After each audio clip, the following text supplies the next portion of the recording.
This is the Lone Crater YouTube. We hope this video helps.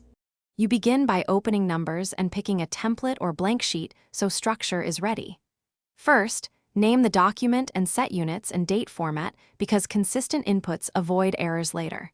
Then create 1 or 2 basic tables and label header rows clearly.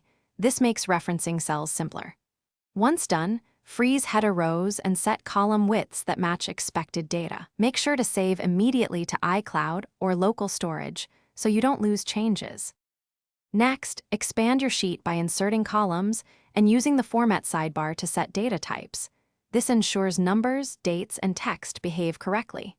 You then write formulas starting with equals and use functions like sum and if with clear cell ranges to calculate totals and logic. Once formulas work, create named ranges to simplify references and to reuse across sheets. Make sure to test formulas with sample data so edge cases reveal themselves before full data import.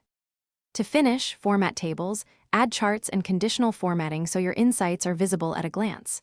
When ready, export the file as XLSX, CSV, or PDF and check layout and compatibility with the target app. If things go wrong, inspect formula cells and data types first. Mismatched formats often break calculations. Also recalc or copy formulas to a clean sheet to isolate issues. Finally, save a clean backup and document key formulas so you can recover quickly if needed. Thanks for watching. Consider subscribing if we helped you.